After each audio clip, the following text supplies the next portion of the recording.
السلام علیکم۔ حضرت شاہ منصور رحمۃ اللہ فرماتے ہیں کہ ایک شخص سے میرا بڑا قریبی تعلق تھا۔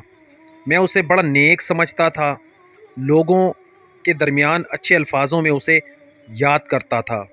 مجھے کسی نے بتایا کہ وہ بہت زیادہ بیمار ہے۔ میں تیمارداری کرنے گیا تو وہ سخت اذیت میں تھا۔ میں نے کہا کہ کیا ہوا؟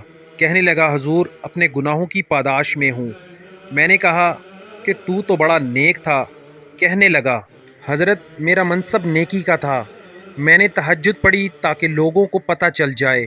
میں نے تسبیح پڑھی تاکہ میری پیری مریدی میں اضافہ ہو جائے۔ میں نے سنت شریعت کا لبادہ اوڑھا تاکہ عقیدت مند بڑھ جائیں۔ وہ کام جو رسول اللہ صلی اللہ علیہ وآلہ وسلم کے لیے کرنے تھے، وہ کام میں نے دکھاوے کے لیے کرنے لگا۔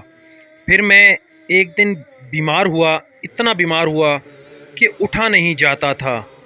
پھر ایک دن میں نے قرآن شریف منگوایا اور صحن میں بیٹھ کر قرآن بلند کر کے کہا کہ اے اللہ مجھے اس کے صدقے شفا دے دے، دوبارہ ایسا کام نہیں کروں گا۔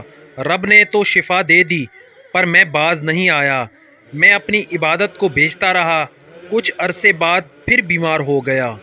میں نے پھر دعا مانگی، قرآن شریف شروع کیا، سورہ یاسین تک پہنچا تو میں نے قرآن کو بلند کر کے کہا اللہ اس کے صدقے شفا دے دے، وہ بڑا مہربان ہے، اس نے پھر معاف کر دیا۔ لیکن حضور اس بار یہ ہوا کہ میں نے کئی دفعہ معافی مانگی، کئی دفعہ توڑی اور پھر وہی کام کیے ہیں لوگوں کو دکھانے کے لیے۔ لیکن اب میری کیفیت یہ ہے کہ میں قرآن منگاتا ہوں، پڑھنے کی کوشش کرتا ہوں پر پڑھ نہیں پاتا، میری زبان پر جاری نہیں ہوتا۔ آپ میرے لیے دعا فرما دیں۔ کہتے ہیں کہ میں بھی رویا، وہ بھی رویا۔ ابھی میں اسی بستی سے باہر نہیں نکلا تھا کہ اس شخص کا انتقال ہوا۔ میں آج تک پریشان ہوں کہ مالک کرم نوازی فرما دے۔ نبی کریم صلی اللہ علیہ وآلہ وسلم نے فرمایا کہ مخلص ہو کے عمل کرنا، اگر تھوڑا بھی ہو تو تمہیں کفایت کر جائے گا۔